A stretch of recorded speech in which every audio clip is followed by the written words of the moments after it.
We have a special show today on the Red Nation podcast. We have some really wonderful guests from down south, from Peru. Joining us today is Yojana Miraya Oscco as well as Renzo Aroni. And I'll just turn it over to you to introduce yourself, and then we can jump right into this really important discussion about the resistance that's happening against the coup in Peru. So let's go with Yojana. Imaynallan kachangis nuqsutimi Yojana Miraya Oscco. Hello everyone, my name is Yojana Miraya Oscco. I am member of a Quechua community from Peru. I study geography at the National University of San Marcos. I completed my master's degree in environment and community at Humboldt State University. And I am currently a PhD student at the University of Toronto in the Department of Political Science. I was teaching my native Quechua language at the University of Toronto and co-founder Cuscaya Aviala, an indigenous nonprofit organization supporting the revitalization of South American native language. My research focuses on indigenous Andean politics, indigenous knowledge, environmental extractivism, and political ecology. So it is a pleasure to be here.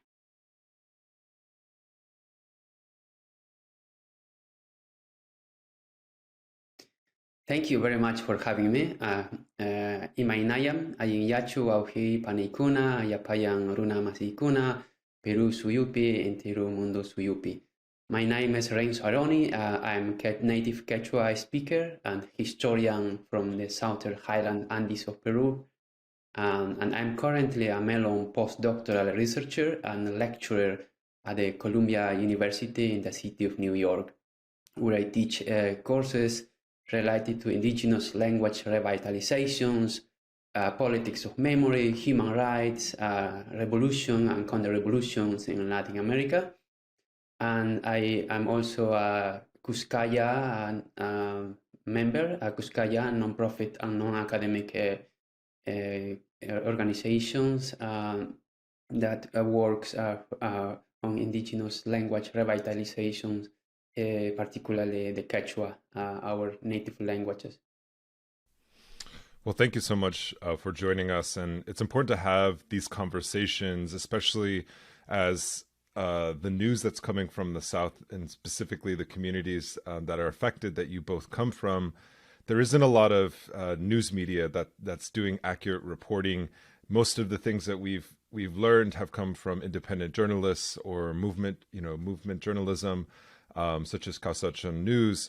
So at the time of this recording, around 47 people have been killed during the protests against the U.S.-backed so-called legislative coup of former President Pedro Castillo.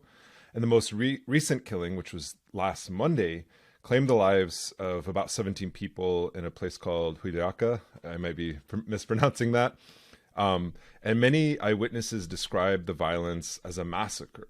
And specifically targeting indigenous people. And the violence has been very concentrated in the southern region as far as I understand it.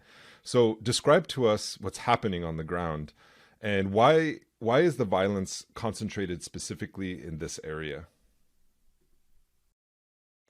Yes, I can go to answer these questions. Thank you very much. I really appreciate the questions that give us, more big picture and contextualize, what's going on right now in Peru.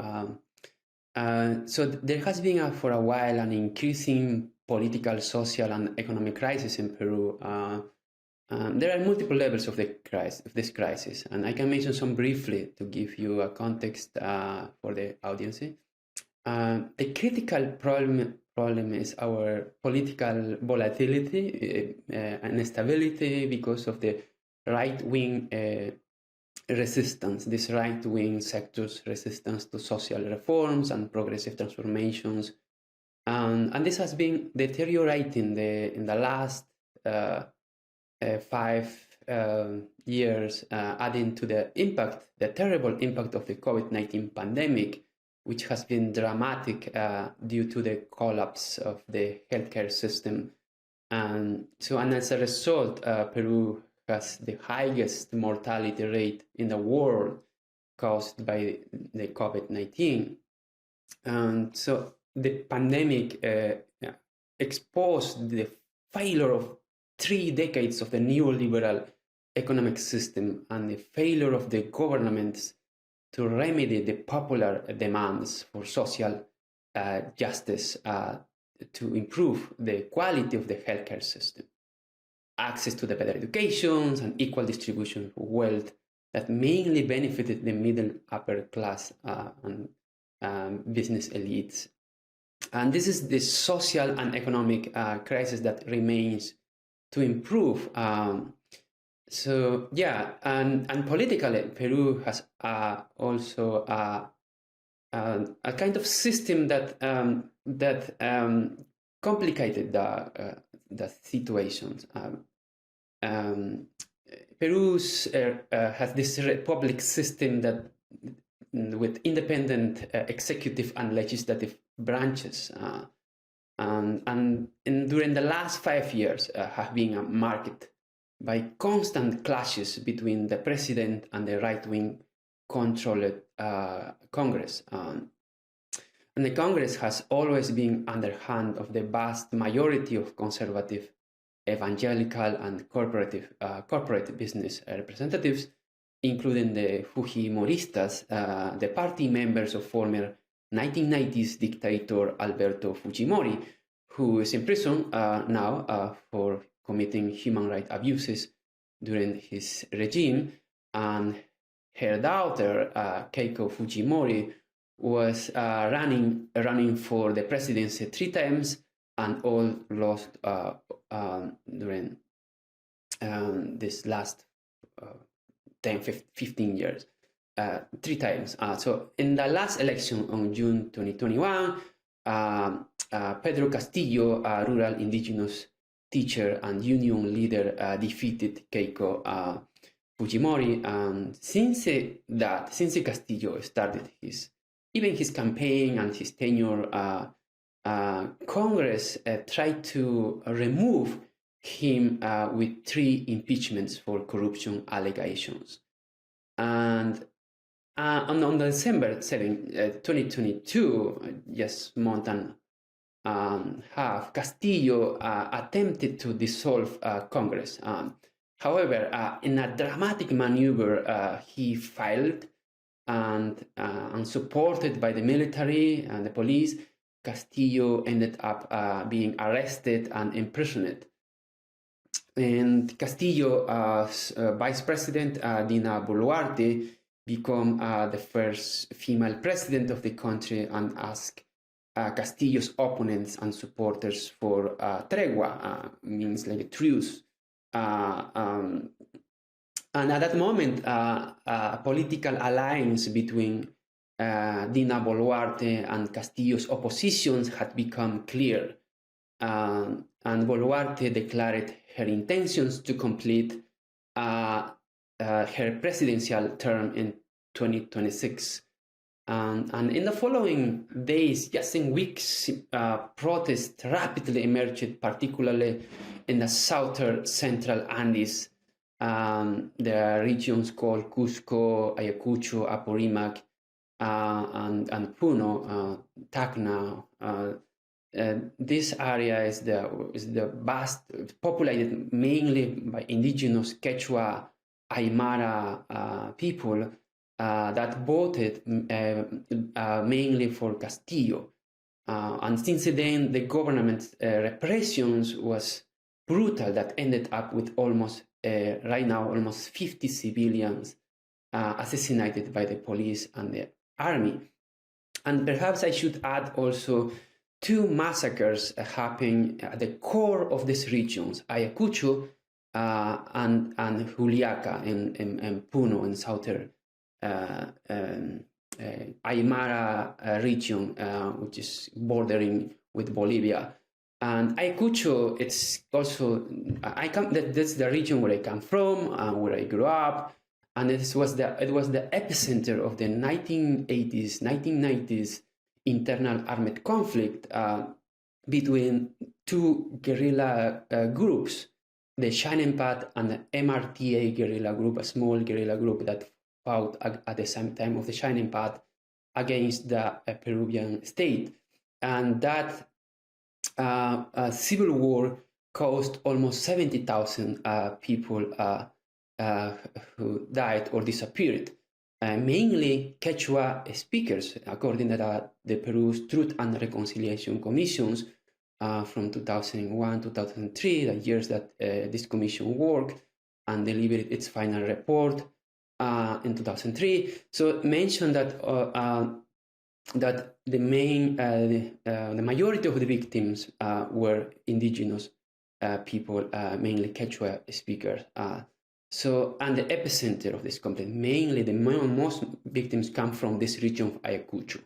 So when this military repression initiated during this current regime of Dina Boluarte, it was kind of military occupations.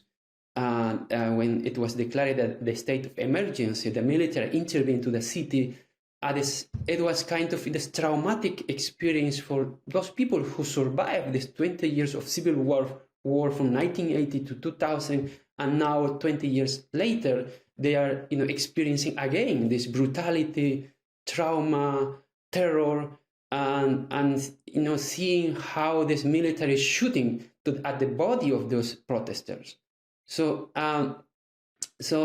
the government, even before calling for dialogue, conversation, so they are, just sending military to repress this protesters. So that is huge mistake that the government is doing. So, and how didn't care much, about the recent past and the consequence that people are still struggling and suffering from that era, and now reactivating this kind of brutality at the core of this region, like Ayacucho or Juliaca, what happened, this other massacre that you are mentioning. Yeah, thanks so much for that really wonderful rundown. And it does really speak to the kind of historical circumstances, which we'll get into a little bit later. But I want to ask another question, a follow-up question to that, because it's not really clear, again, in the Western media, what the demands are for the protesters and what are they actually calling for specifically in this moment in time? Yeah, I can answer the question. The demands of the protesters are various, but centers on the main demand across regions, which is the immediate resignation of the current president, Dina Boluarte, the closure of the Congress, and a new general election.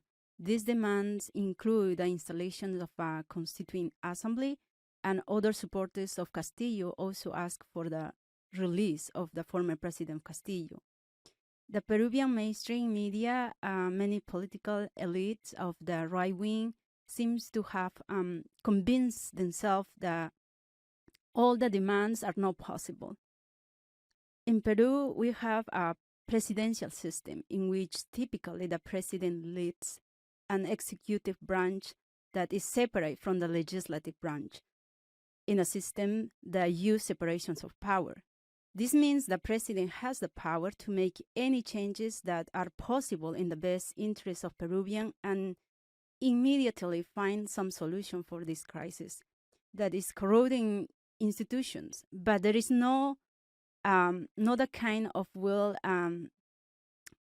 intentions from the current government, neither from the Congress. That is why protesters are calling them out as authoritarian government. Mi nombre es Yojana Miraya Silvestre, tengo 16 años y estoy viniendo aquí por representar al Perú, por representar a la voz de todos los pueblos que ahorita se están reuniendo por votar a la supuesta presidenta usurpadora. Nadie la quiere aquí, queremos su renuncia ya. Nuestros compatriotas están muriendo, día a día se pierde una vida más, 1, 2, 3, queremos un Perú libre, un Perú democrático, que se respeten nuestras vidas. ¿Dónde estamos? ¿Qué Congreso nos está dando el pueblo? Esta voz que le doy aquí, esta voz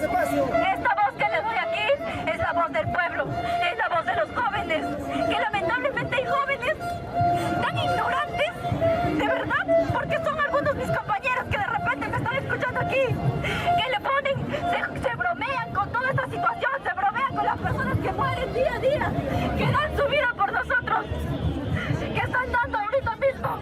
¿Quién sabe cuántos muertos están pasando allá en Ayacucho? Y nosotros ahí...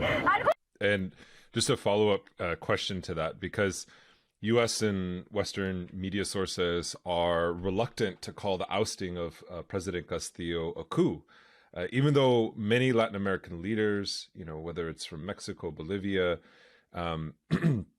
have condemned Castillo's forced removal and imprisonment as a legislative coup.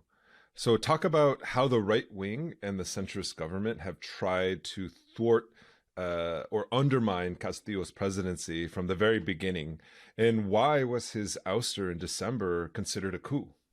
Mm-hmm. I can jump down that question.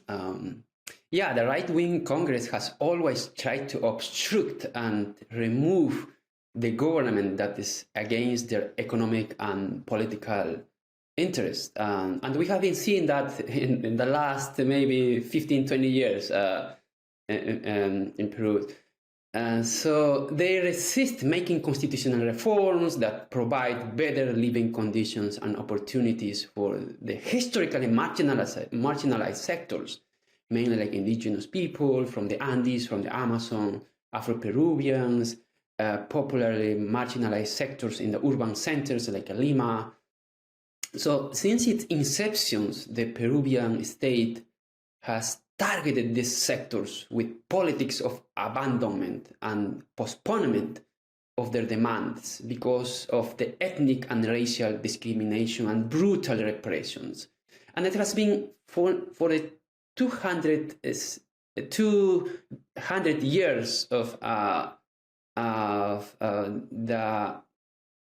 the life of Peru's republic system, and indigenous people, try to, the sectors try to be included in the nation-state building, but always was marginalized and postponed and abandoned their agenda, seeing these Indian sectors as uncivilized, ignored because they're backwards for the progress of the nations.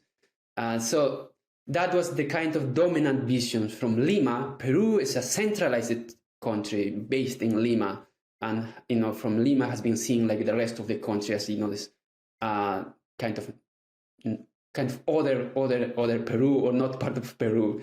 Only is reminded as part folklorizing vision, because they appreciate maybe in their benefit, this folkloric benefit way, that the culture, the music, and they have to be passive. They can't protest. They can't claim their own agenda or their own political way of claiming for better conditions and rights.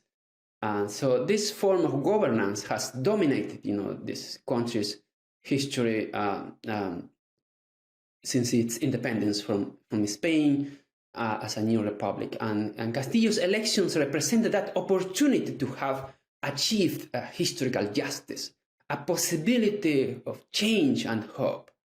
And Congress and the corporate media didn't let him govern from the beginning, obstructing his administrations and any initiatives for reform and change. So, on the other hand, Castillo made some, of course, mistakes surrounding himself with corrupt politicians, and because he didn't have any much experience and political kind of support, as like other traditional political parties that these traditional political parties had been governing the country for decades and built this network, kind of mafia criminal network that control the most political government branch of power. So in the end, what seems in reality in Castillo's administrations, it's that he turned out to be he tried to commit a self-coup by try to dissolve the Congress, but it turns to be a coup taken by the Congress that installed as what we are seeing, a civic military regime with severe consequences. Just in a month and a half, we have been seeing every week, every day, day by day, people protesting and being killed in massacres by the military. And this is so scary, so afraid, for people, because they now can, they're hesitating, to go to the street and protest because this police and the military are killing even bystanders, those people even who are not protesting. And we have been seeing that minors under 18 years old being killed because, yes, they have to work, they have to, support the family, and you just end up on the street or, doing their business, and unfortunately, these are the people who are, killing, and so this is so frustrating, how for us, as me myself, coming from this region and knowing my own people, right? We cannot live, in this kind of situation to more daily while the government, Congress, military alliance is willing to rule with total brutal repression rather than dialogue, causing more deaths and committing gruesome human rights abuses against indigenous people, killing minors under 18 years old, as I say. Yeah, I think adding Renzo's comment, I think it is key to understand how in communities people punish or respect their leaders, right? So for them, it is insane to compare Castillo with a coup of Alberto Fujimori. And many mainstream media were making that comparison every day out of the context and with very limited analysis. The colonial state was formed based on racism against indigenous people, and what we see now is a continuation of colonialism. Also, Castillo didn't have all these, as Renzo say, all these networks that most politicians in Peru had. Whether Castillo is corrupt or no is a different question that is still under investigation. But the fact is that his mistake were about surrounding himself with trusting people who were involved with the corruption and who later betraying him for their own gain. But I think we have to understand how politics works in community and how we trust or respect our leaders. But we don't have that, communities don't have access to do that in the state level. Thanks so much for that. And I think it's also just worth pointing out that, Peru is rich in lithium and copper and, other valuable resources. And it was also historically the last place to be liberated by Simón Bolívar because of the kind of resistance of the Creole population and its allegiance to the Spanish crown. But it's also, I wanted to read a quote from Pedro Castillo in a speech that was published in the Progressive International, because I think it really speaks to the reasons why people rallied behind him. And he said, Peru is such a wealthy country, but so much of the wealth, such as copper, gold, and silver, goes to foreigners. At the ports, you see an endless stream of trucks taking away the resources of the country, and just 200 meters away, you see a barefoot child, a child with tuberculosis, a child full of parasites. That is why we must renegotiate the contracts with big companies so that more of the profits remain in Peru and benefit the people. We must re-examine the free trade agreements we have signed with other countries so that we can promote local businesses. That's why we have to change the constitution. Our present constitution was written in 1993 under the Fujimori dictatorship. It treats healthcare as a service, not a right. It treats education as a service, not a right. And it is designed for the benefit of businesses, not people. When I went from town to town, I would ask, raise your hand if any person from this town was summoned to help draft the 1993 Constitution. So far, I have not found any. Our current constitution was not written for or by the people, and it doesn't protect us. And he also went on to say, as I have said throughout my campaign, no more poor people in a rich country. I give you my word as a teacher. And I think this is an important kind of point that he's making, because I think oftentimes we think of countries like Peru or other countries in the global south as poor, but in fact they're very rich. It's a process of capitalism and imperialism that have extracted the wealth and impoverished the people. Capitalism goes hand in hand, with white supremacy. So my question then is, what are the reasons why that the people have really rallied around Pedro Castillo initially in his initial campaign, and what kind of promises did he make during that campaign that are still being carried forward by the social movements themselves? Yeah, his candidacy is a threat to the right wing and status quo because they don't want to lose the power and privilege that they have had historically.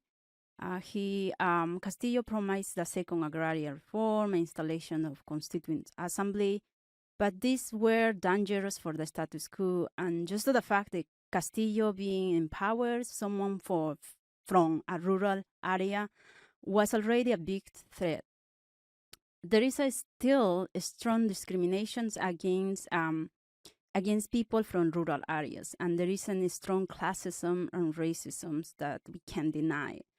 Having someone like Castillo as a president runs the risk of losing their privilege, and these colonial notions that indigenous people are inferior to them still is present in the mindset of people, especially in Lima. And I say that because I have the experience. I think Renzo too, and many indigenous people who came from rural areas and living in the city, we experience all this racism and classism.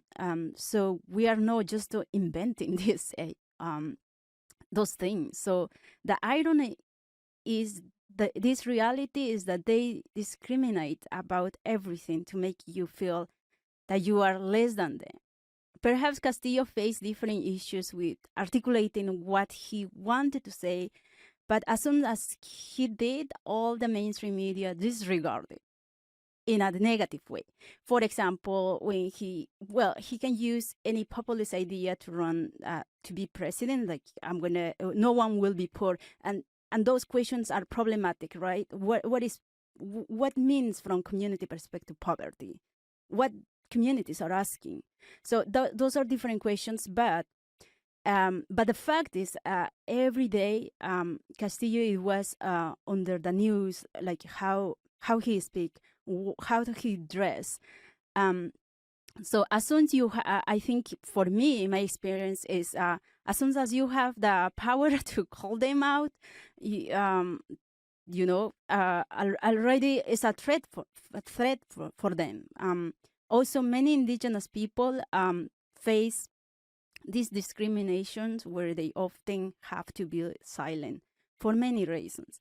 In my experience, I faced discrimination and encountered how being educated was a threat to them.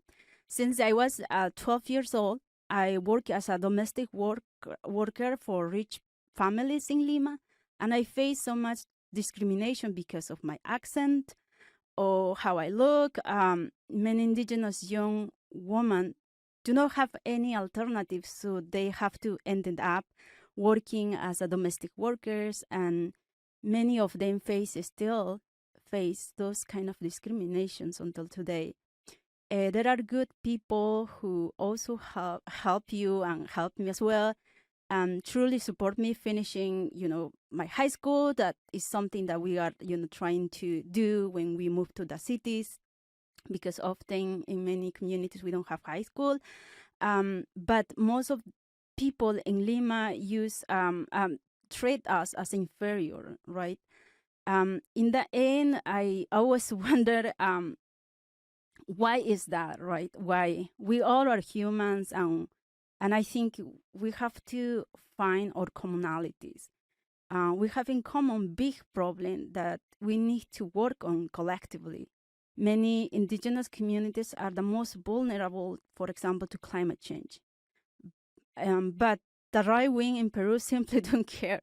These ideas of, for example, modernization and progress without restriction are killing us, basically. We have to lead the world to these common goals, and we have to be open to learn indigenous values of respect to Mother Earth, how the reciprocal work could help the human greed in the world.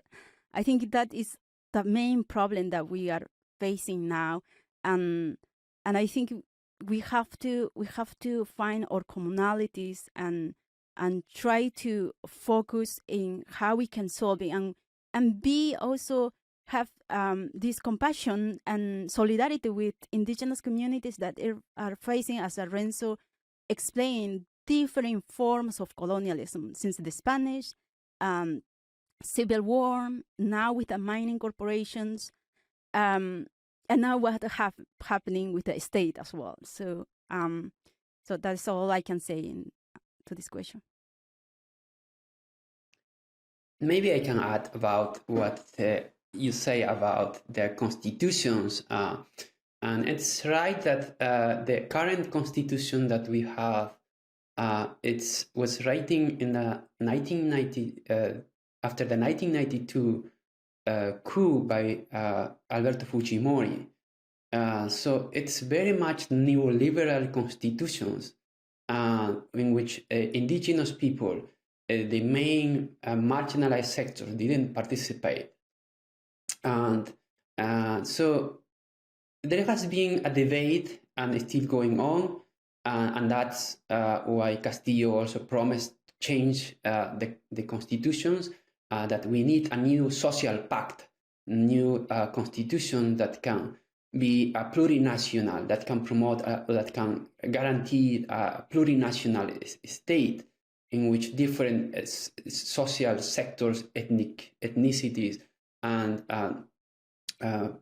especially Andean and Amazonian indigenous groups can be part of this initiative and be involved, especially for gender issues that can guarantee this equal gender participation in politics, right? As we have been seeing in our neighboring countries, like in Bolivia or recently in Chile, the debate for changing the neoliberal constitutions.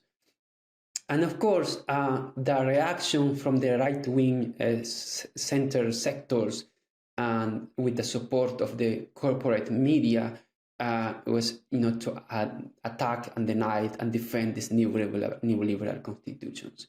And any initiative to talk about this debate about these issues always was denied. And so and those who promote this changing the constitution has been called always like a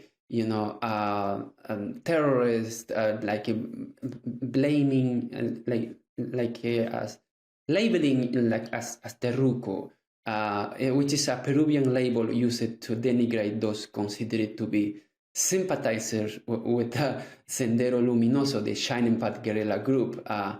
And so anyone who are against this status quo or not agree with their policy, it can be labeled as a terruco or terrorist.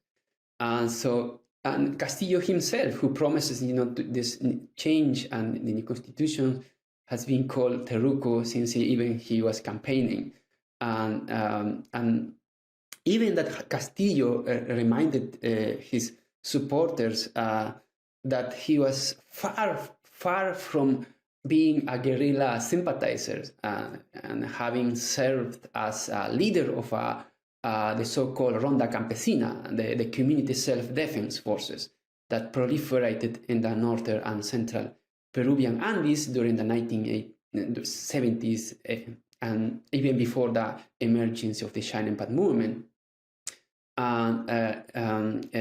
fighting against robbery and corruptions, and during the 1980s fighting, resisting the Shining Path insurgency. So this label, this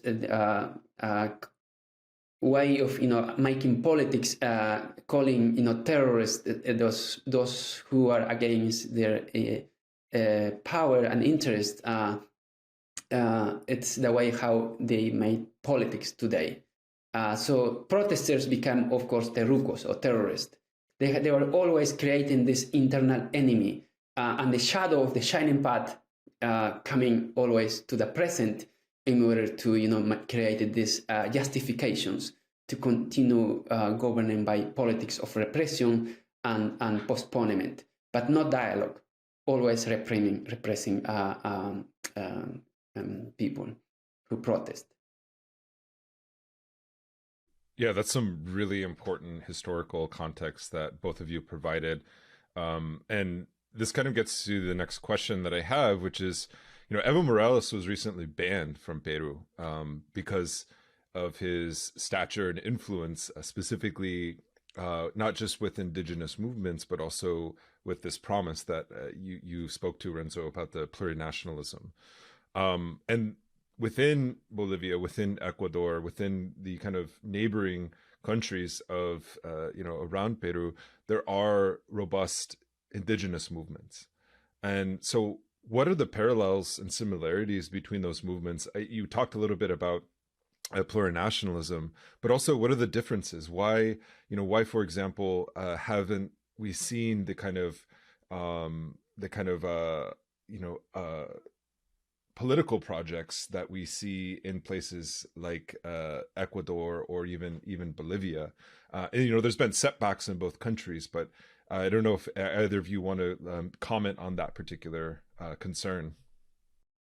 Yeah, I can start, and maybe Renzo can add some comments. In Peru, most of the indigenous peasant communities are located in the highlands, which are far from the capital, which is Lima, where power is concentrated.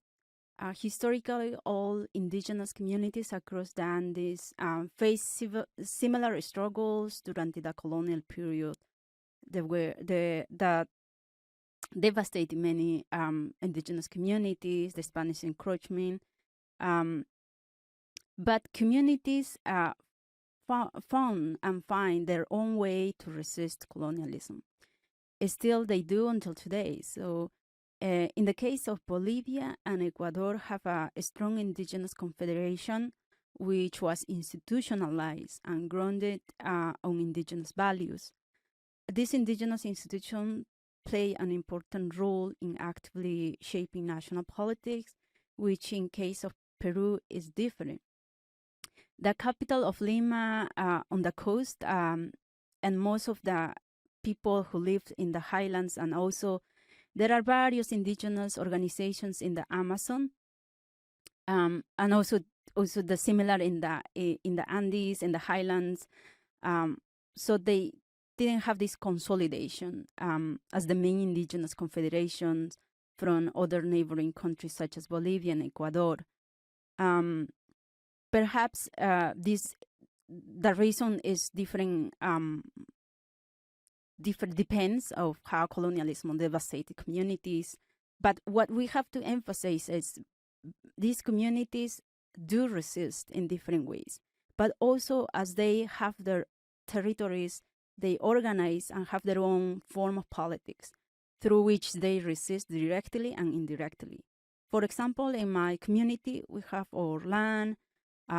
We do our traditional festivals and traditional land management in our territory. But this was altered recently. Recently it was with the entrance of the mining corporation, for example, creating division and social hierarchies in these communities. Before, we didn't have all the modern amenities, but we have community cohesiveness. We practice reciprocal work, supporting each other. Of course, also we have I don't want to romanticize, but also we have several problems in communities and between communities, but we do have our own community rules to solve our problems. However, since the entrance of the mining, even community governance has been altered, and the form of direct democracy as well. These communities were affected by the entrance of the mining corporations. So after all, people have, after all this movement that is happening is not recently. In my region, it was happening for a long time, and people have memories, and pain is no simple erase over the years. For example, in this repression will cost the Peruvian state a lot, I think. Perhaps it is difficult to visualize the seriousness of this crisis, how it will affect the institution of the Peruvian state. This could be avoided on the first day of the mobilization, for example. But all the major media and politicians didn't care about the protest. Even I remember the first day when the protest was starting, they say, there is not much protest, just a couple people. Like they challenge, and they don't understand how communities work, how communities have their own governance. They understand their own democracy. And there is here, how people is coming from communities to mobilize in the cities, for example. Who is paying? Is the same communities. Women are helping each other. Also, migrant people who lives in the cities also supporting to them as well. So there is a lot also coordination. So coordination between communities and people who migrate to the cities as well. And I think all this is what is trying to help the durability of these movements. And so the difference, I guess, between Bolivia and Ecuador, there is different points that we can understand why some communities resist, why some countries have these strong confederation institutions, and why Peru didn't have. I think many indigenous authors have different understanding about that, but I just want to emphasize that communities do resist, and the mobilization we have to understand from the intersectional approach, because it's not just about ethnicity or class. It's about all these social marks about gender. Women are protesting, helping a lot, supporting in the Lima and also in their own community as well. Yeah, I think Johanna explained clearly about this. There's some similarities and some differences among Peru's indigenous movement from community level up to the nations and our neighboring Andean countries like Ecuador or Peru.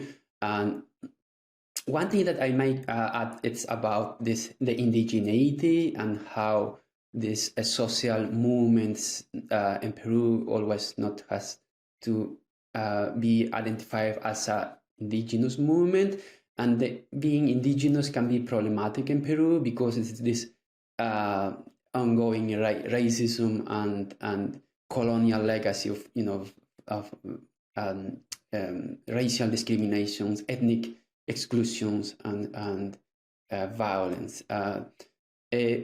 And so people like Quechua speakers, Aymara speakers from the Andes, they emphasize their way of identifying themselves, sometimes like campesino, or according to their belonging to specific regions, like Cusco, Cusqueños, or Puneños, or Ayacuchanos.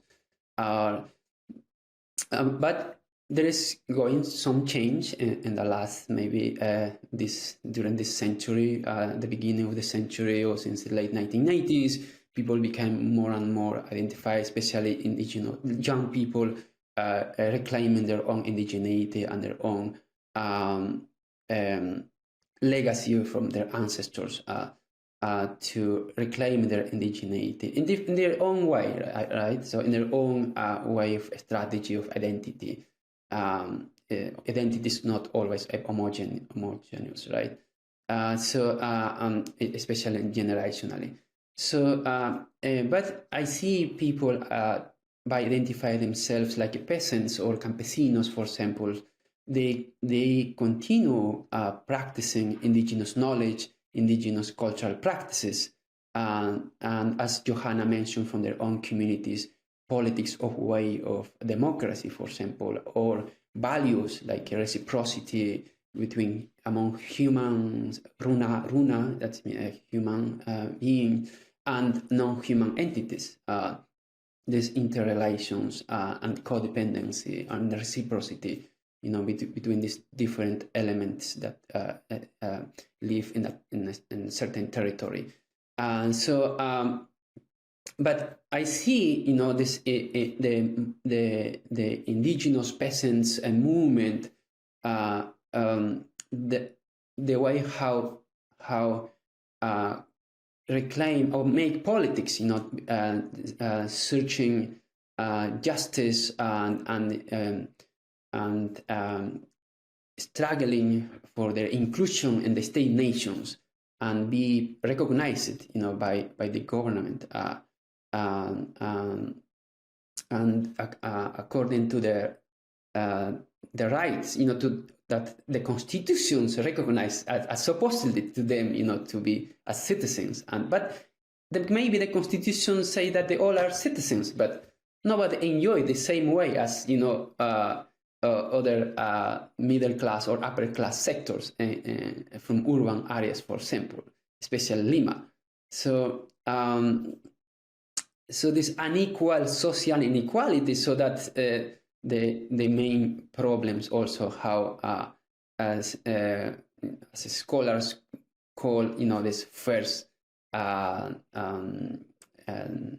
citizens, second citizens, like third kind of citizens, that not enjoy the same way as certain sectors about the wealth distributions and the economic distributions, right? So I think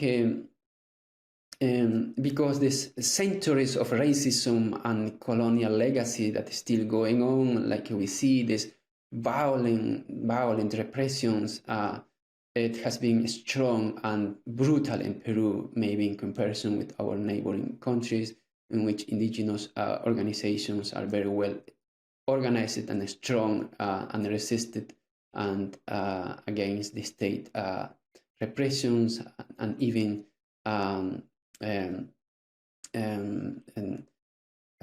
taking out the government, as we have been seeing early this century in Bolivia. So which bring Evo Morales in power. So yeah, I guess in Peru is still going on this, to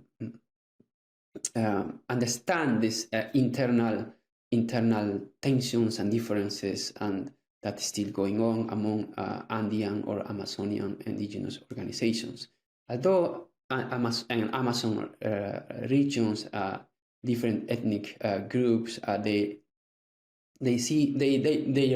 identify themselves as indigenous, and they recognize their indigeneity, and they struggle together, against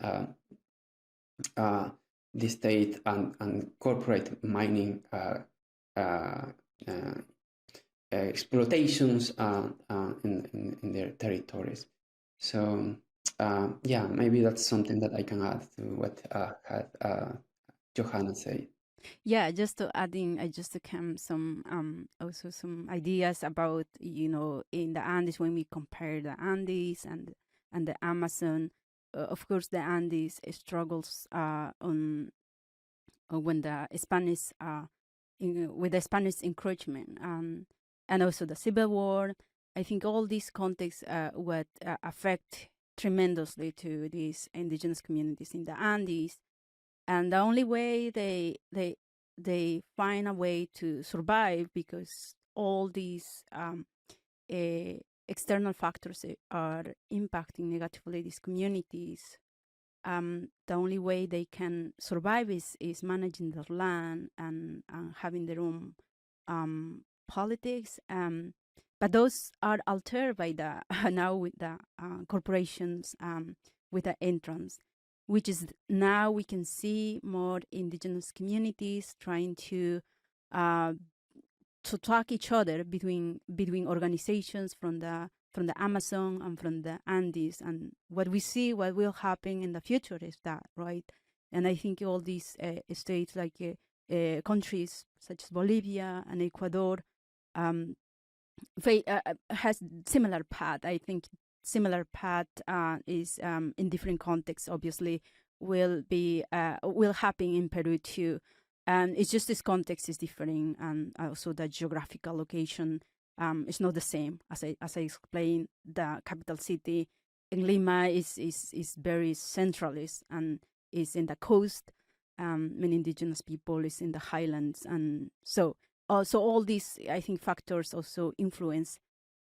Thank you. Yeah, thanks so much for that kind of historical background, and even just understanding these regions are different. I have a follow-up question that I'll ask at the end of this interview, specifically related to that kind of deeper history. But I think what we've kind of been talking around a little bit is the history of the dictatorship and how it's playing into this current moment. So the Peruvian police and military are very much the product of the policies of the dictatorship, a former dictatorship of Alberto Fujimori, who violently persecuted leftist guerrillas, real or imagined, and indigenous people. And there was also a directed a program of genocide against indigenous people with the forced sterilization and sterilization programs of over 250,000 people between 1996 and 2001, specifically targeting indigenous women and poor women and women living in rural areas. But Peru is also part of the U.S. Southern Command. The Peruvian Navy is trained and educated in the United States, and the military has very much become an instrument of the ruling class. And so when Fujimori was receiving USAID money, which is money specifically from the State Department and the CIA to reform the country, a lot of that was being invested into the police and the military. And so although the United States wants to wipe its hands clean of the Fujimori dictatorship and the redrafting of the 1993 Constitution, the police and the military still kind of remain unreformed in many ways. So how are these policies playing into the suppression of the current protests?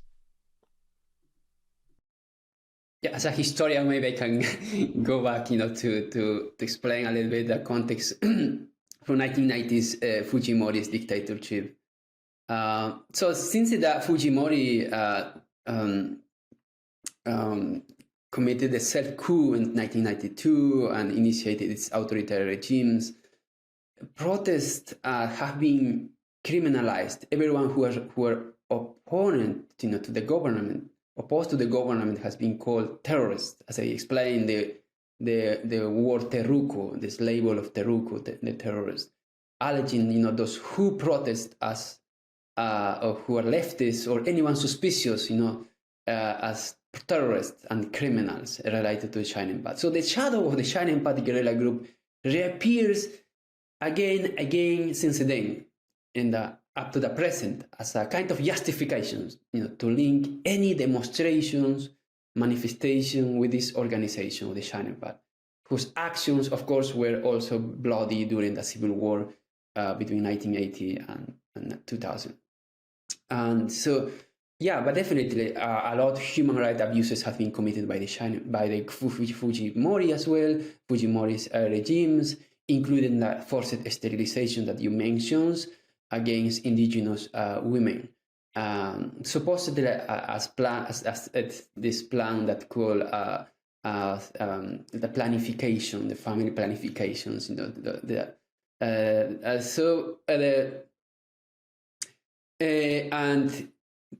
disappearances, repressions, arbitrary detentions and extrajudicial executions. That was very much, everyday life experience, during the 1990s at these administrations.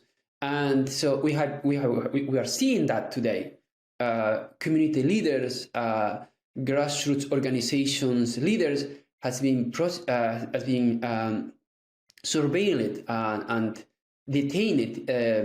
We have just learned yesterday that the death of a Quechua indigenous leader in the city of Cusco was killed, and it was confirmed for the that was killed by this firearm bullet. It was strategically destroying and killing those organizers, leaders.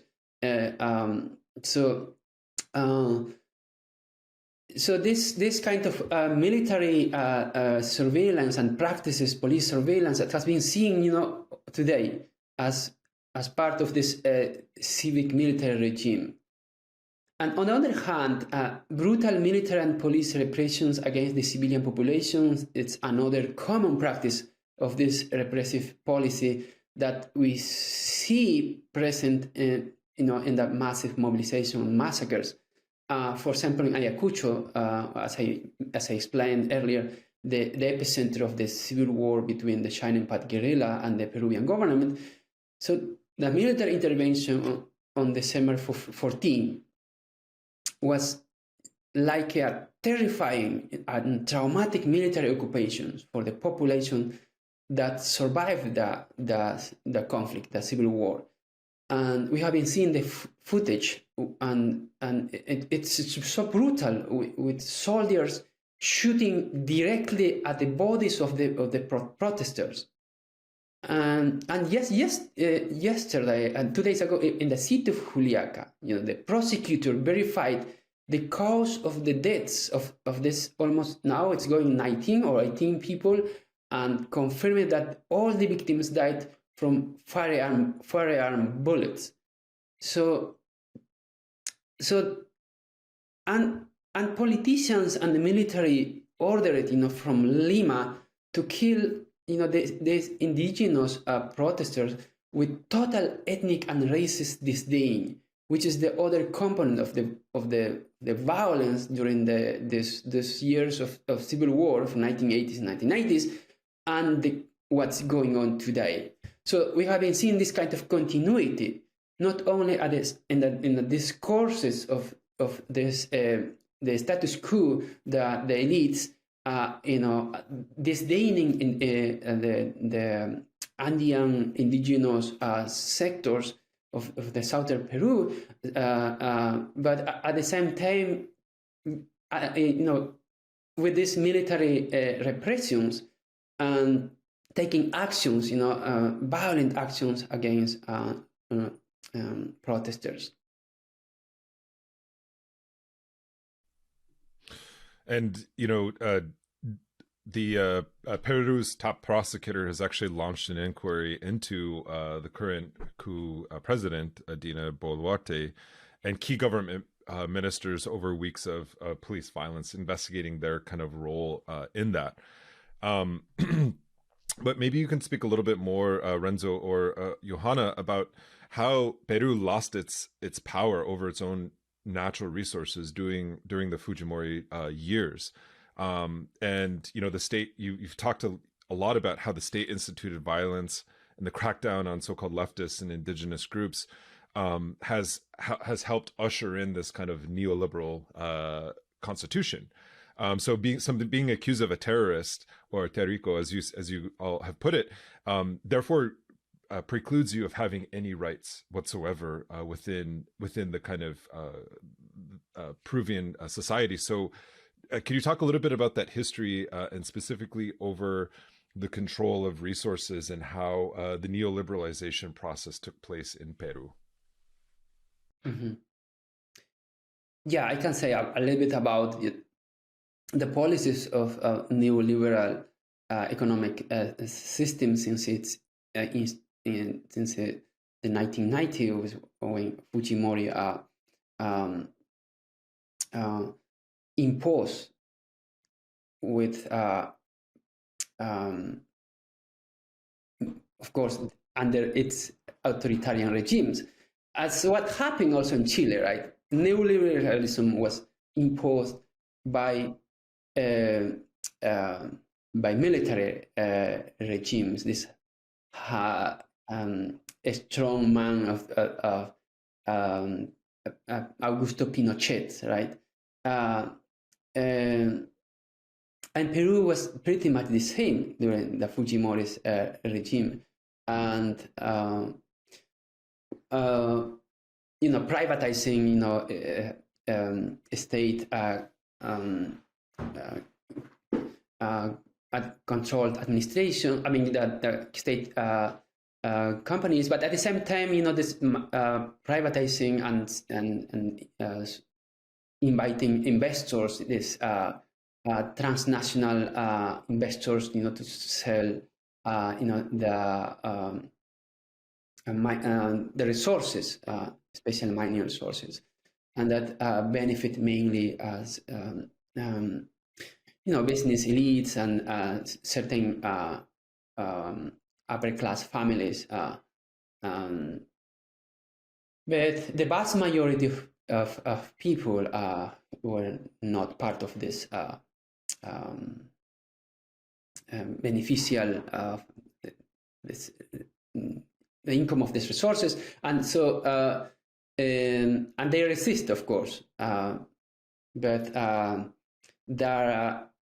the imposition of this kind of policies was, of course, brutal and expropriating, the indigenous territories, lands, in the Amazon, in the Andes, and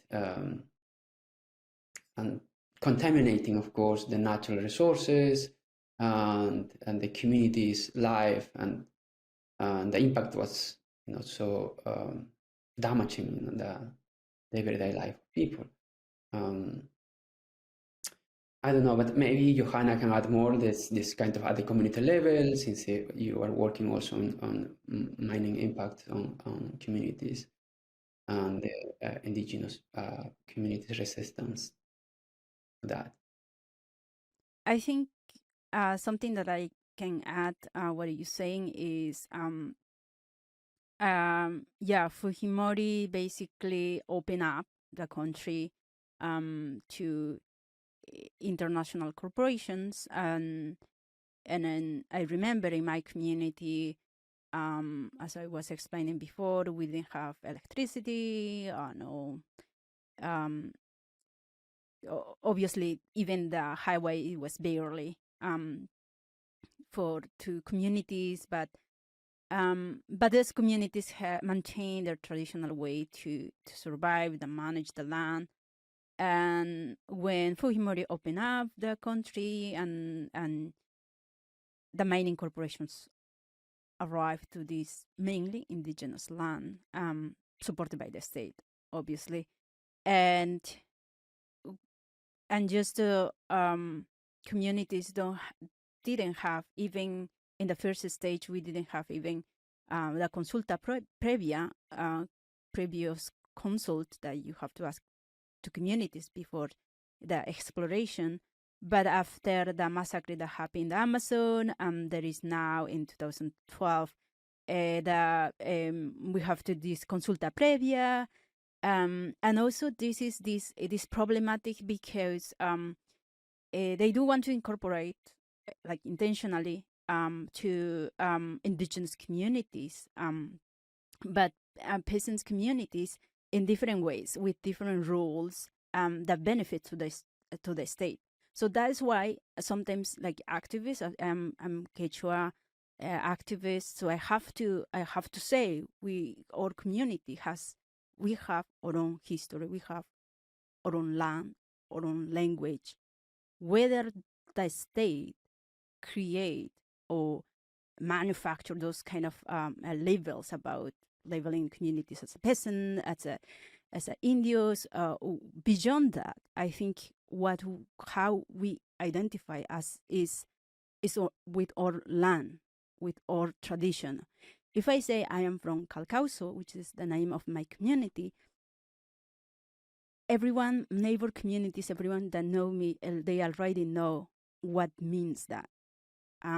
So, and I think, you know, and I say so often, I have to say, my communities is no just peasant communities, but we have to be active in this, especially with the mining corporations that is intentionally making differences and just not supporting peasant communities as well, like they do often indigenous communities, and that's why the questions come.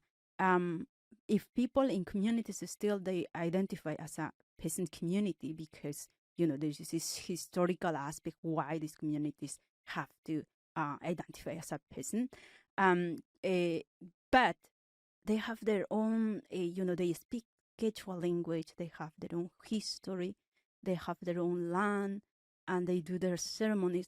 So who can tell us how we have to identify, right? And so I think all these questions are important to just explain how the Fujimori and the corporations also influence in instrumentalizing also identities for their own interests, right? So as I just want to point out, for example, when the current president speak Quechua and just to legitimize, and she has her own political interests, but that is also very conflicting. Especially many indigenous communities are upset because she's using their own indigenous identity to her own political interests. Yeah, thanks so much for that, like really important context. And I think you really contextualized how this is not just about like changing a constitution. You can't just, you know, rearrange the decks on or rearrange the chairs on a sinking ship, right? I think there's an attempt to kind of do that, or to placate certain reforms with laws that may or may not be reinforced, or to even in the case of Dina Boluarte, speak Quechua when in fact being very anti-indigenous and anti-Quechua in her actions. And I think that kind of hypocrisy is very unique to this particular moment in time. Very sad, you know, in many ways. And my next question, you know, I think Peru is very central to the U.S. project, specifically in Latin America, and we're seeing a realignment, a political realignment with many countries, especially with the recent elections of, you know, that happened in Colombia, that happened in Honduras, that happened in Mexico, Brazil, you know, Bolivia, really, and Venezuela, moving away from the U.S. kind of sphere of influence. And Peru has kind of been an outpost in many ways. You have the Lima Group, which was completely organized against Venezuela and against the president there, Nicolas Maduro, and propping up a fake president, Juan Guaido. But as Yojana has talked about a lot in this conversation, these geopolitics are factoring into the anti-coup protests and the coup protests, but also the articulations of what these communities in the South want. And it's in many ways, it sounds like a response to resource extraction and about the waning influence of the U.S. in Latin America. So what are the U.S.'s interests in Peru? And why would the U.S. Embassy issue a statement in support of ousting Castillo, you know, just days before he was removed from office? And what is this historic relationship between the United States and you could add Canada into that equation as well, and Peru, and why is it so important and critical for the current moment and what's happening? Maybe I can try to respond that question. From a community point of view, so this protest is against a political elite that disregard indigenous demands historically. This type of protest is not new. In certain regions, particularly in my region, Apurímac, was already happening against mining companies. And the protest is not motivated purely by ideology, like the mainstream media often want to show. Communities understood. I think for us, as scholars, we understand that whether it's the mining from China or from United States or any other powerful nations, they have their own interests and they shape where the direction Peru should go. I think in the end is the same, right? They are looking still we have this extractivism from the south. Those are the kind of like imperial countries that want something from countries from the south. In this case, a resource, for example, a resource extraction in the case of Peru, especially in these communities where even Castillo comes from. In Cajamarca, was for several years a lot of protests what was happening. In my region, Apurímac as well, in the region Arequipa now. So I think the United States, by being silent, and also countries such as Canada, about silence about what is happening in Peru, is creating a space to distrust to any international governments, because why is that? I wonder why is the silent, right? Why is the silent? Do they think all these far right wing politicians are in the best interest of the United States? We have to ask, to American politicians deeply about, to understand the local perspective. The local perspective, how exactly democracy works in the local level. Most of these indigenous people who are protesting from different communities practice democracy every day in their own lives, and how do they make the decision. And it will be hard to see communities with authoritarian power, or they directly change if someone is authoritarian or taking advantage or someone is corrupt. They take actions. And I think it is also frustrating to be able to change, to not see these changes rapidly. That's why sometimes people from Lima say, but there is no solution, but there is impossible, because the Constitution, they have to be also flexible, understanding what these communities are looking for and how they think is the changes, because the changes for them from their experience is different.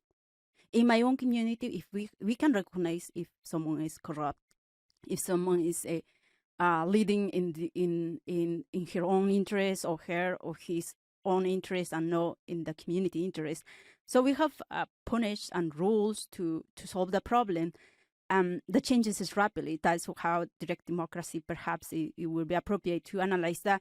But in the state level, it's frustrated. And I think many people from Lima do not understand that, and how this bureaucracy is just is obstaculizing all these changes. And as I said before, I think the president, Dina Boluarte, has a power to solve this problem, but she didn't want to, neither the Congress, and that's why all these crisis is still happening. And just a follow-up question, and we're kind of getting to the end of the interview, but each of you have spoken about this in various ways, but where do you see these protests going? They're calling for new elections and a constituent assembly to kind of reform the government. But what we've seen, even with a political party like Peru Libre, which Castillo came out of, and Dina Boluarte came out of, what is what is the movement, or if there's a political party or the formation of a political party that's really carrying forward these demands? And do you think there is the potential for a new political formation to counter the neoliberal and reactionary political parties currently in power? Yeah, I think there is this potential new political formations, the opportunity for change. As much as the protests will continue, as we have been seeing for a month and a half, and I'm sure civil society sectors is going to continue being active, claiming dialogue before repression and respect for human rights. And I'm sure that there is an opportunity also for change, for the better conditions for most of Peruvians, especially for marginalized sectors. And of course, the failure of neoliberalism and the lack of credibility in the traditional political parties have exacerbated this social and political crisis. We have been seeing this in this century, how traditional political parties become delegitimized, and how some of them, like this most 20th century political party called APRA, just disappeared in the last elections, for example, because it's totally bad reputations and so corrupted political party that was kind of mafia organization. And the same with the Fujimori's political party. So, and we have been seeing that, and people are very much disappointed, of course, about all these political parties. And I hope the current president, Dina Boluarte, will resign soon or later, and there will be then new elections, general elections for the Congress and for the new president. And eventually, I think it is also appropriate to continue debating the possibility, this unique change of a new constitution that can make a substantial change, substantial institutional reforms that can guarantee a new social pact with, especially with indigenous communities, with indigenous participations and gender equality in politics.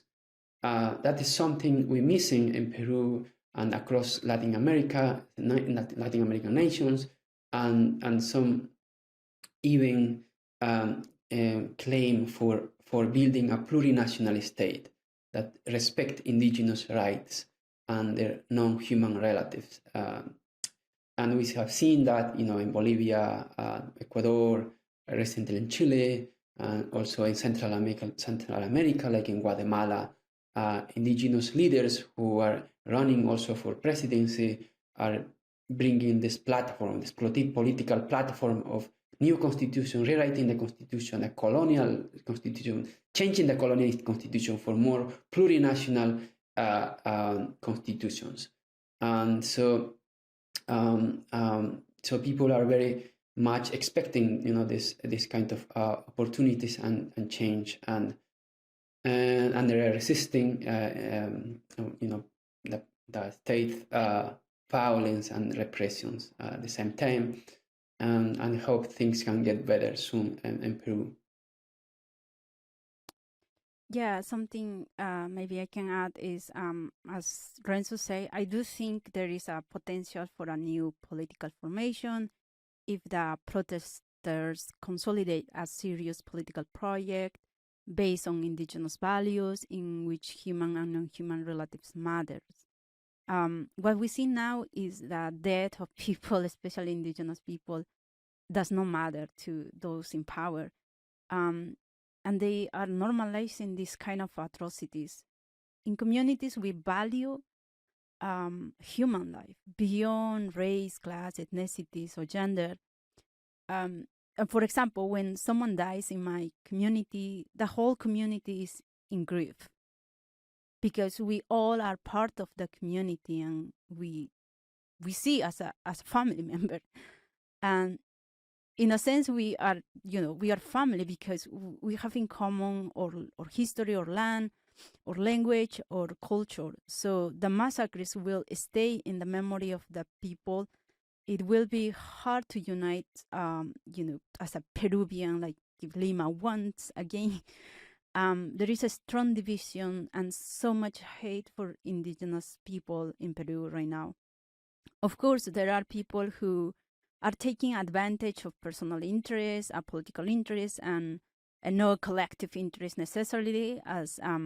But I think we have to see how these communities now is aware. And also, I want to point out how the social media and the technology is influencing, because my community just after pandemic has now internet, and I never see how my own community was active, and we have a way to communicate each other, and several communities as well. And as for example, I have my niece, 16 years old. She was demonstrating the protest in Lima. And she said the same thing. It's not like the indigenous people are not just of historical monuments or artifacts that sometimes people go and share in the social media as a beautiful pictures, or just I am proud about Peru, being Peru, like Cusco, Machu Picchu. But communities, they are activists, defending their land and culture, and that now is what we need: solidarity with all people from Lima, from other regions and other countries as well. So the protest and the scale of the national level are not just in defense of Castillo. We cannot generalize all the protesters are vandals as well, or terrorists, or being manipulated. This kind of analysis will be problematic to find appropriate solution. More information should be provided how communities in the Andes and the Amazon organize themselves and how their local governance works, and not just to generalize that all these protests is about something, and analyzing that way just so we can find solutions. And I think that is intentionally from the mainstream media, from especially from Lima. We were able to see every day. They didn't even show what was happening in different regions. They changed them. They changed the way about the news. They just barely cover. But we have to also thanks to local radio and people in general that were showing all these massacres by video. That was powerful. I think people find their own way, a collective work that is very, very great. So that's what my comment. In general, I think the problem is that centralization of Lima, and now different regions is talking about how to decentralize, what kind of decentralization communities are asking. As I think I saw in Twitter, someone was saying, like, people from the south, especially Puno, identify with Bolivians more than Peruvians. And in so many ways, that is true. So that is, I don't know if anyone, Renzo, want to add any comments? Well, I have a final question. This is kind of a tangential question, but this is something that I confront as a historian a lot. Is there's a trend now in the academy to really characterize indigenous nations, especially during colonialism as well as before colonialism, as empires. And in the popular imaginary, specifically in the West, there's the Incan Empire. And I just wanted to know, like, this might be a whole podcast episode, but was there ever such thing as an Incan Empire? Because I've heard historians actually say that Spanish colonialism was a good thing because it overthrew the Incan Empire and liberated the indigenous people who were under its control. Mm-hmm. Yeah, as a historian, yes, I can say that there is kind of I hear this kind of discourses and discussions on in Peru's Inca society, but beyond that, I think well, some people can romanticize the Inca society and even and try to be proud about their legacies, which is really good in terms of how some indigenous cultural practices and knowledge has been part of their ongoing life. But in case of the other comments related to more like it was an empire that also subjugated other non-Incas ethnic groups, and the subjugations was not like as we understand like an repressive empire, right? And there was kind of negotiations. That's perhaps the value of the Incas, Inca governance, how and they negotiate and rule, you know, these different ethnic groups and expand at the same time. You know, how successful was its expansions across the Andes in just few decades in 15th century. So it's amazing how did they could, you know, build, you know, this kind of equilibrium, you know, between the government and the rest of the other ethnic groups. What happened in the last years of the Inca empire was these internal tensions, of course, between family tensions, and that made, you know, the Spanish took advantage from that divisions. But in terms of governance, I think it was really much strong, and it was stable, I guess. And of course, today, some elites, status quo, always be proud about the Inca past, romanticizing but at the same time being valuing about their pre-Hispanic time, but at the same time they are disdaining, you know, those indigenous people who maintain and keep this the legacy of their ancestors.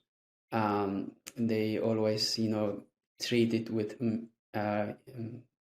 racial discriminations and folklorizing their culture and values, and they have been seen, you know, as just a kind of nice representation in the museums, visual arts like that. They appreciate the value of their food, the music, but they disdain, they neglect, you know, they ignore, you know, when they expose or claim their agency as an actors, like today we have been seeing as a protest, you know, protesting. But they ignore this, they disdain this, but they are always very proud about the Machu Picchu, the legacy of the Incas, what they did. But their descendants, who are now struggling, you know, for justice and more better life conditions, that doesn't matter. So this is the hypocrisy that we have been seeing also very much today. In the media and the political, economic elites and military elites.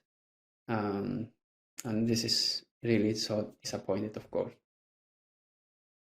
Yeah, I can maybe add something. I think about the concept about imperialism has to be defined from indigenous epistemology and in indigenous epistemology, because what means imperialism, right? From our perspective, and as Renzo say, we are not romanticize the Inca times, as we can see many communities didn't want to be controlled under the Inca, and they built communities far from Cusco, like my community, very far from the cities, because they don't like the centralization. Basically, that is what is happening now too. Like communities don't like centralization, but beyond that, I think the in the Inca we still we have like different constructions like irrigation systems,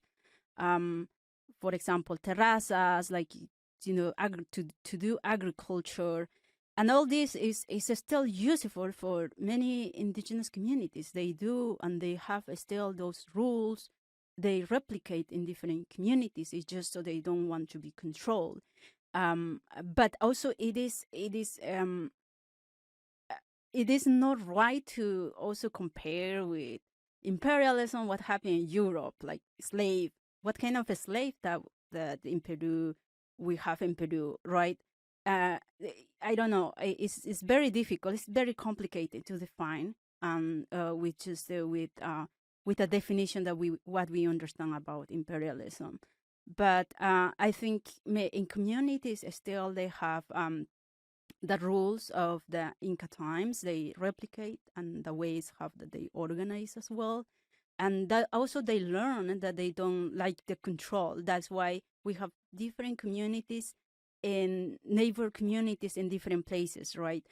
And still I can see it still until today, these communities resisting. And also the other point maybe I can say about there are different arguments about that question. I think the paternalistic way that Inca times provide to communities or to control, but at the same time, I think it's also, we can see now how people are commercializing the Incas. The Inca is the best, or whatever, like about food, Inca, and that is problematic for us, no? And just so that I think we have to work more about how we can define what we means imperialism, if Inca, and I think that is problematic when we compare with other civilizations. Is totally out of the context when we don't have what kind of philosophy are we talking about. In the Inca time we have different philosophy, right?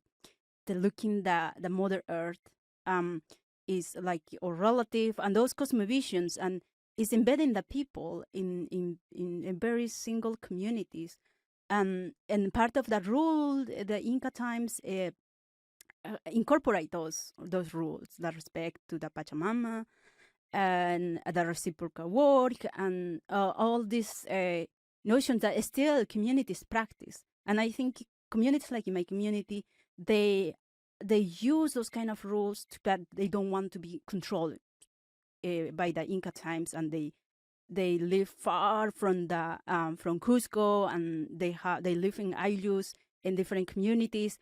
But also we can compare with imperialism with any other civilizations. I think that is my answer. Well, yeah, there's a lot to say about that, and I think part of the reason why there's a focus on indigenous imperialism in the context of the Western Academy is it's an apologia for what Europeans did to us, to say, well, we just did to you what you were already doing to yourself. But it's a larger question, and I'm really sad that we have to wrap it up right here because we're out of time with the studio and everything. But I just want to thank you both for coming on to the show. I know Yojana and Renzo, you all are both working on an indigenous Spanish and English language podcast, which is really exciting. And I want to have you both on in the future because I didn't even get to my question about Meriatagi. and Andean socialism, because I believe, wholeheartedly that the current protests and the hearts of the people who are in the streets right now are really building the foundations of the society that we deserve to live in, that they deserve to live in. And as Meriategui said, the foundation of indigenous, or the foundation of socialism within the Americas, is the indigenous project, and specifically the ALU system. And we've said the word plurinationalism, and that's a real political movement that's on the move within the Andean region specifically, but also we hope to see that within the Americas as well. And the indigenous, I don't want to speak on behalf of everyone in the North, but I will say that the Red Nation is very much inspired by the movements of your people and the bravery of your people in this current moment. So if there's any parting words that you want to offer, what's the best way that we can support your work in the communities that you come from? Maybe I can start. I just want to say thank you to Red Media for this invitation and supporting us in the future radio podcasts that we will have in Spanish, Quechua, and English. And also, we would like to ask international communities to make solidarization what is happening in Peru. Wherever we are, I think we can do something.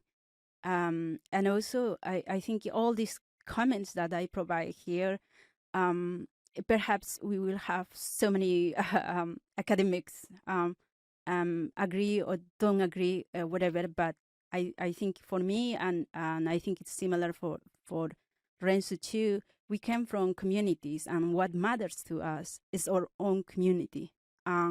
We are committed to them. And whatever our community thinks, that is what matters to us. It's not just what academics or what other scholars may think about what we are talking. And I think that's why we provide community perspective, because it's the only the truth that I can share. It's not about what theories I learned in academia. Is about my own experience and my connection with my community. And I think that is all matters to us, that we come from this community and seeing struggling for with right now in the protests. And so that is how we can also solidarize with them too. Thank you. Thank you also for this opportunity. I just want to say that, I'm really agree also with Yojana, what he say about our background as being indigenous scholars coming from this region of Southern Andes, and how we keep our culture, knowledge, language, and how committed we are with the struggle of our people that's going on for centuries. And yes, to be recognized as a human being, as a citizen, a fully citizens, and access to rights to our basic things like a healthcare system and educations, and and respect our territories and our communities. And so maybe not everyone is going to agree what we think about our point of view as an indigenous scholar, but this is our thinking. This is the way how as indigenous think about and live experience from their own ancestry and their own way of thinking. And I think one value issue for us is also the way how we communicate and transmit, produce our knowledge, histories, memories, experiences through oral transmissions, communications, and performative practices, cultural practices. And so we transmit and communicate our pain and sufferings through this kind of cultural practice, ritual practices, including music, dance, and that's what's going on, and also as part of the protest that's going on now. Not only demonstrating on the streets or broadcasting, using the social media, but at the same time protesting through music. Most people from the Andes, they use these cultural practices as a knowledge, to transmit, this our possessionality, our indigeneity, our political platform, and our way of living and thinking. So this is so valuable for us also, and we both, Yojana and myself, we do that also. We are scholars, but at the same time we're activists. I'm self-taught musicians, and we're very much involved in what belong to community, as Yojana explained. It's if our IU member, as you say, Nick, the IU community, our IU member is being affected or killed, or so we support them. We're part of this community. We suffer this pain, and I think it's this is something that we are living right now. We cannot be indifferent. We cannot ignore. We cannot just see what's going on. We have to take our voice. We have to take our cultural way of protest and say through verbal expressions, through demonstrations, through music songs, art expression, etc. This is the different way how people today are protesting and expressing against this civic military regime that are killing us in Andean indigenous regions, especially Quechua and Aymara regions. Well, thank you both so much for joining us. Much love and solidarity to the struggle that's going on right now. And again, we'll probably have you back on the podcast. So thanks again.